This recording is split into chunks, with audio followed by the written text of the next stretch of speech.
Imagine waking up tomorrow feeling totally normal. No chest pain, no alarm in your body, no reason to think anything is wrong. You open your eyes, follow your usual routine, and move through the same first few moments you have repeated for years without giving them a second thought. But here's the part almost nobody tells you. The first 30 seconds after you wake up can quietly push your body towards serious danger. Not years from now, not someday far away, potentially that very morning. And let's be clear from the start. Heart attacks do not happen only to people who eat badly or never exercise. They happen to runners. They happen to people who take their medicine every day. They happen to people who had a normal checkup just months ago. And very often they happen in the morning, especially in the first few hours after waking. That is not random. That is not bad luck. That is biology. Once you understand what your body is doing in those first moments after sleep, you will never see your morning the same way again. So what is the 30-second mistake? It is not just one action. It is a chain of small habits people do on autopilot. They feel harmless. They feel ordinary. That is why they are dangerous. Millions of people do them every day, which makes them look safe, but common does not always mean smart. Stay with me, because this matters more than most people realize. Today, we are going to walk through what happens inside your heart and blood vessels the second you wake up, why the morning can be the riskiest part of the day for your heart, and what simple changes can lower that risk starting tomorrow. Not with extreme rules, not with some complicated routine, just with a few smarter choices made in the right order, right when your body needs them most. To understand the risk, you first have to understand what sleep is really doing to your body. Most people think sleep is just rest, like your whole system powers down and takes the night off, but that is not what happens. While you sleep, your body is doing repair work. Your brain is sorting memories. Your immune system is cleaning up damage. Your heart keeps working, but in a slower, calmer state. Blood pressure drops, heart rate slows, and your blood becomes slightly thicker while you lie still for hours. That detail matters. Your body is not pumping with the same force because it does not need to. Everything settles into a quiet low gear, then your alarm goes off or your eyes open naturally and everything changes fast. Your body launches into what experts call the cortisol awakening response. Stress hormones rise, adrenaline increases, your heart rate starts climbing, blood vessels tighten, blood pressure surges, sometimes sharply and in just minutes. So now picture the setup. Blood that is a little thicker after the night suddenly has to move faster through blood vessels that are getting tighter, while pressure inside the system is rising. That is the kind of environment where clots are more likely to form, and clots are behind many heart attacks. That's one major reason doctors have known for years that the morning window, often between around 6 a.m. and noon, carries a higher rate of heart attacks than other times of day. This is where it gets serious. The biological storm itself is natural. You cannot completely stop it, but you can make it worse. And most people do without ever realizing it. The first 30 seconds after waking often decide whether you help your heart settle into the day or force it into a harder, riskier fight before you even leave the bedroom. The first thing many people do is hear the alarm and instantly sit up, swing their legs over the side, or jump straight to their feet. It feels normal. It feels efficient.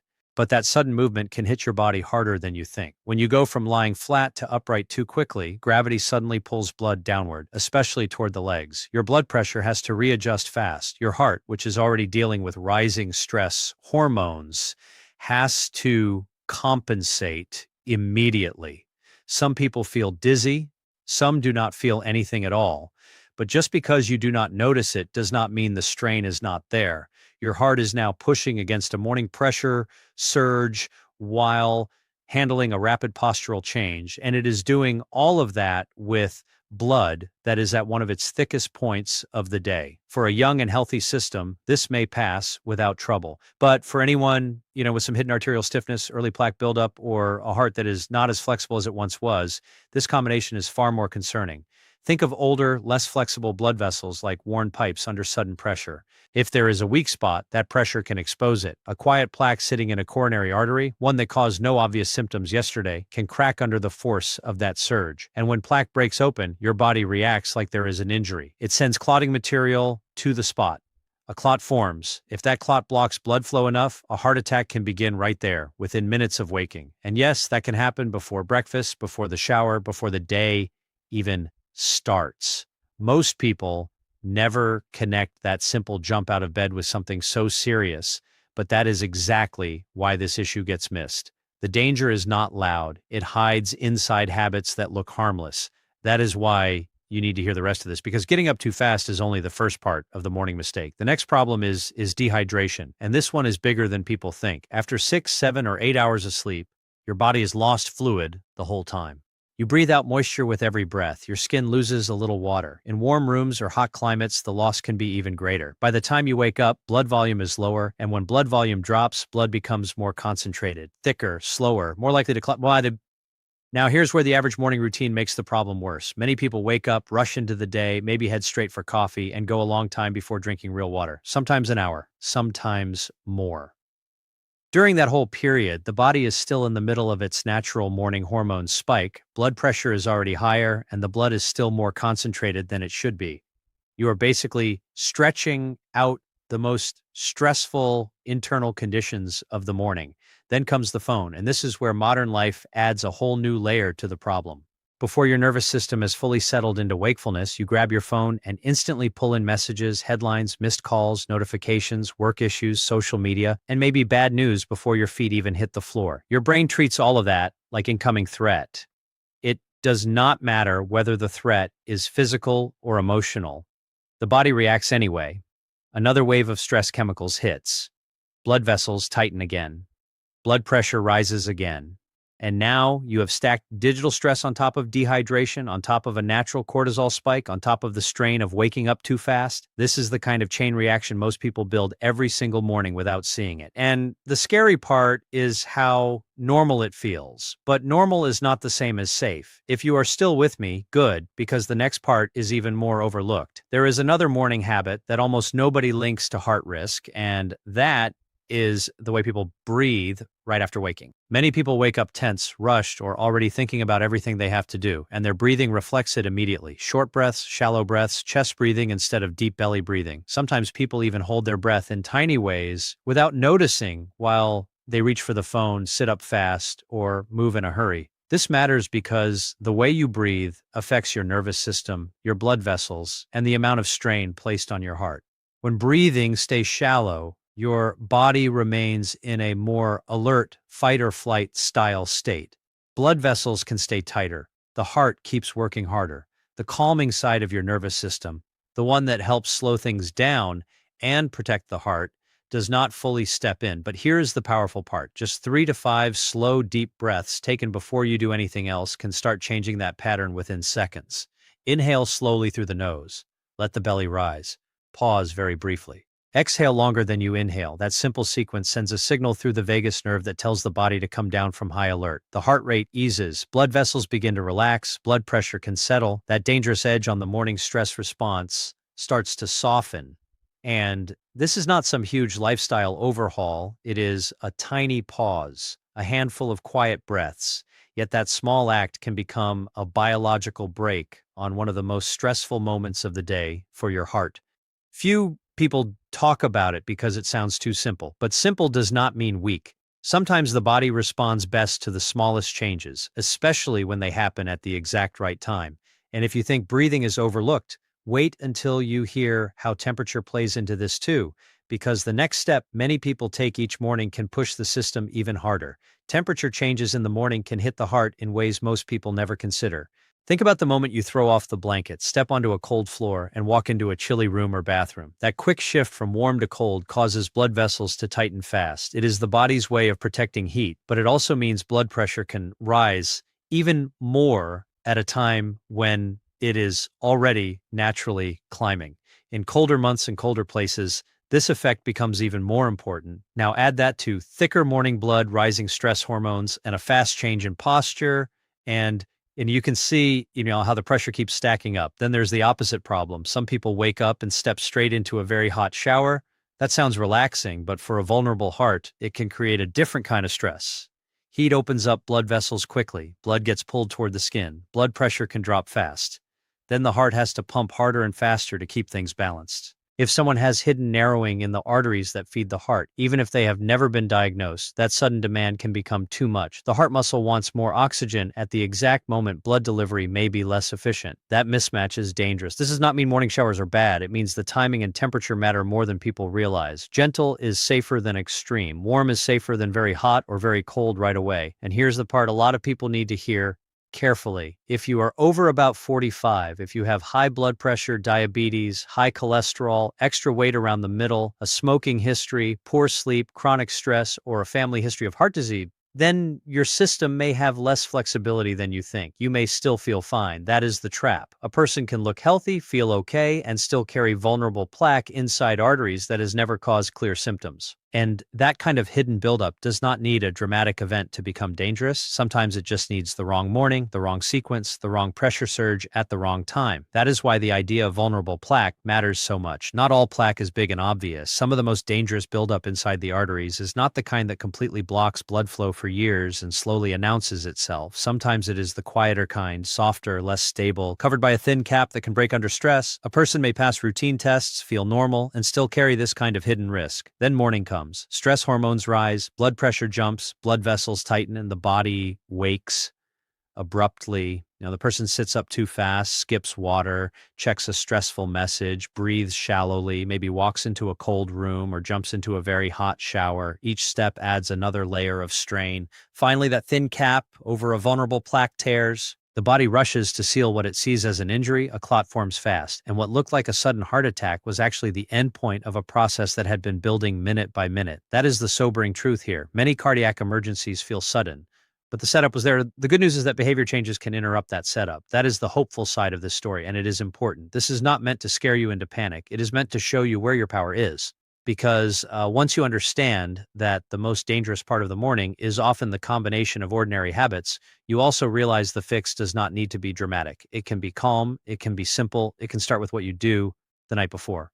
Good sleep is not a luxury for the heart, it is protection. Poor sleep pushes up morning cortisol, increases inflammation, raises clotting tendency, and makes blood pressure spikes more intense when you wake. So, if you sleep badly night after night and feel off in the morning, that is not just about being tired. It can be part of the whole cardiovascular picture. Better sleep is not just about energy. It is one of the strongest quiet interventions you can make for your heart before the day even begins. The night before matters more than most people think. If your sleep is short, broken, or poor in quality, your morning stress response is usually stronger. That means when you wake up, your heart is entering the day under heavier pressure. From the very first minute, inflammation tends to be higher, clotting can become more likely, blood pressure is often less stable. So giving yourself a better night is part of building a safer morning. That means enough sleep, a regular bedtime when possible, a cooler room, less late-night stimulation, and enough calm for your body to move through full sleep cycles. Another small move the night before can help too. Going to sleep reasonably hydrated. Not so much that you wake up all night, but enough that your body is not starting the morning already behind. Then comes the first 5 minutes after waking, and this is where the whole script changes. When your alarm sounds, do not spring up. Do not launch into motion like the day is chasing you. Stay still for about a minute. Breathe slowly. Let your body wake up before your schedule does. Then sit up gently and stay seated for a short moment. Let blood pressure adjust. Let your heart catch the transition instead of being forced to react all at once. Then stand slowly.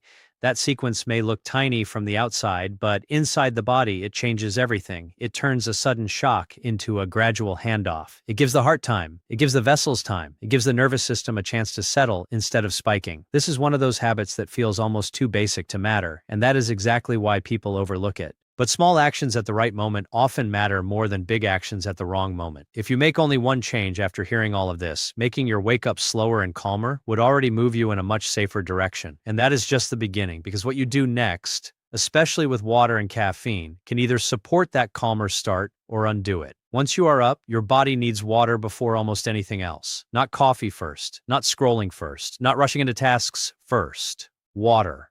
After a full night without drinking, restoring fluid helps expand blood volume and reduce that concentrated morning state. A practical amount is roughly 2 full glasses, somewhere around 400 to 600 milliliters, taken calmly and preferably at room temperature. Not ice cold, not boiling hot, just easy on the system. Some people also like to add a very small pinch of mineral-rich salt to that water, and the idea is to support hydration and fluid balance rather than loading the body with lots of sodium. The key point is not making it extreme. It is simply helping your body re-enter the day with better fluid support than it had 5 minutes earlier. Then there is coffee, which a lot of people reach for almost automatically. And this is not about saying coffee is bad. It is about timing. Caffeine adds stimulation.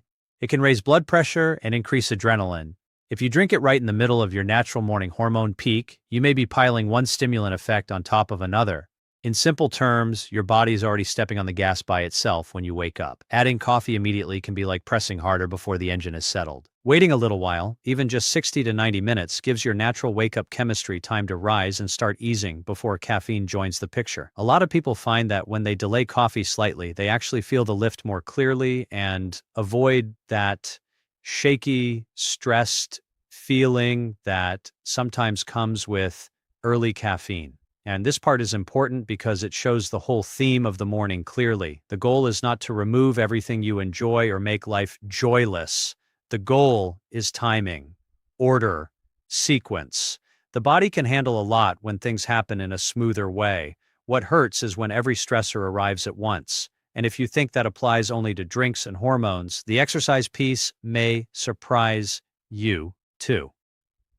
Morning exercise can be excellent for long-term heart health, but intensity matters, especially right after waking. A lot of people assume more effort always means more benefit, yet the body does not love being thrown from sleep straight into all-out exertion. In the early morning, blood is still adjusting, blood vessels are still adapting, and hormones are already running high. If someone goes immediately into a hard run, heavy lifting, or intense intervals without a gentle lead-in, the cardiovascular demand rises sharply during one of the most delicate windows of the day. That does not mean morning workouts are wrong. It means the first phase should be easier than most people think. A slow walk, light stretching, easy mobility, a few minutes of calm movement that gives the heart and blood vessels time to expand into the day.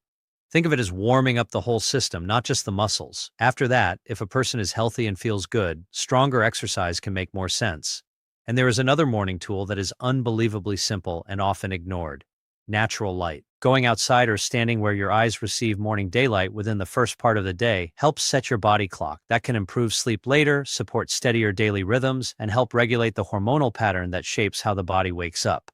The benefits are larger than people expect. Light tells the brain what time it is. It helps the body organize energy, alertness, and recovery across the entire day. That means one smart morning habit can improve not just the next few minutes, but the next night too. And all of this ties back into the same idea. The morning does not have to be a battle. It can be a controlled transition. Gentle movement, water, daylight, slower breathing, a delayed coffee, a calmer start. None of that is dramatic. None of it is expensive. Yet together, those moves can turn a risky rush into something far more protective. And there is still one more piece that many people underestimate more than all the others: the emotional tone of the way they wake up. The way you wake matters, not just what you do, but how your nervous system is pulled into consciousness. A harsh alarm can jolt the body like a threat. Loud, beeping, sudden, buzzing, instant shock. Your body answers with a startled response before your mind even catches up. Heart rate jumps, blood pressure rises, muscles tighten, stress chemicals spike. All of that can happen in seconds. Compare that with a more gradual wake-up, like a gentler sound, slowly increasing volume, softer music, or waking naturally when possible. The body still wakes, but it does not get dragged across the line. It crosses more smoothly. That difference can matter, especially for people with existing cardiovascular risk. Then comes the emotional content of the first few minutes. So many people begin the day by stepping straight into urgency. News alerts, angry messages, work pressure, social comparison, quiet panic in the palm of the hand, and the heart pays for all of it. Psychological stress is not fake stress. The body reacts to it in real chemistry. Blood pressure changes, hormones shift, inflammation patterns are affected over time. Blood vessels feel that burden. So protecting the emotional atmosphere of your morning is not soft or silly. It is practical heart care. Silence for a minute, gentle music, breathing, looking out the window, a calm stretch, even just sitting with water and not giving your mind to the world immediately. These things sound small, but they create a completely different internal start to the day. And when you repeat them day after day, they stop being little tricks and start becoming a biological pattern. This is the new look your morning needs. Not more chaos with a health label on it. Not more intensity disguised as discipline. A wiser sequence. A steadier opening. A morning that respects the fact that your heart is doing one of the hardest transitions of the day, right when your eyes first open. If you get that moment right, everything after it becomes easier on the body. So if you want the full picture of a heart-smart morning, it looks something like this. Your alarm sounds gently if possible. You do not jump. You stay still for about a minute and take 5 slow, deep breaths. Then you sit up and pause. Then you stand slowly. Before touching your phone, before turning on the noise of the world, you drink water. You give your body a real chance to rehydrate. You let light in, either by stepping outside, walking to a bright window, or getting natural daylight into your eyes early. You move a little, but not like you are being chased. A gentle walk, easy stretching, calm motion before intensity. You hold off on coffee until your natural wake-up chemistry has had time to do its job. You do not flood the first minutes with stress if you can avoid it. You protect the beginning of the day instead of sacrificing it. That is not laziness, that is strategy. And let me add something important here. Many heart attacks are not completely silent before happen. Sometimes the warning signs are subtle and people brush them off. Strange fatigue that is deeper than normal tiredness. Tightness or discomfort in the chest, jaw, upper back, or left arm that comes and goes. Shortness of breath during simple activity that usually feels easy. A heavy sense that something is just not right. Those signals matter. They should not be waved away, especially if several show up together. Fast line here. Do not try to be brave with heart symptoms. If something feels wrong, get checked. The heart attack prevented is always better than the heart attack survived. That is the point. This whole conversation is not about living in fear. It is about paying attention early enough to change outcomes. Your heart has worked for you every minute of your life, quietly, continuously, faithfully. Giving it a slower first minute in the morning is not asking much, but it may matter far more than you think. And when you step back and look at everything together, the message becomes very clear. The morning heart attack is often not a random lightning strike. It is the final result of a predictable storm. Rising cortisol, thicker blood, changing pressure, tightening blood vessels, fast posture changes, dehydration, digital stress, shallow breathing, sudden temperature shifts, early caffeine, heart exertion too soon, harsh alarms, emotional overload. One by one, these things may seem small. Together, they can become a serious burden in the exact window when the heart is most vulnerable. But the hopeful truth is just as strong. That whole chain can be interrupted, not with some impossible lifestyle, not with endless rules. With a few better decisions made in the right order, at the right time, every morning. Breathe first, rise slowly, hydrate early, delay the noise, let light in, move gently before you push hard, give caffeine a little space, respect sleep the night before, watch for warning signs, and most of all, stop treating the first minutes of the day like they do not matter. They matter more than most people know. Knowledge alone changes nothing, though. Action does. The life-changing part is not hearing this. The life-changing part is deciding that tomorrow morning will look a little different from today, that your body is worth 5 calmer minutes, that your heart deserves the same care you give everything else in your life. If this message hits home, do not just nod and move on. Remember it tomorrow when your eyes open. Remember it before your hand reaches for the phone. Remember it when you feel the urge to rush, because those first moments are not empty. They are powerful. And for some people, they may be the most important moments of the whole day.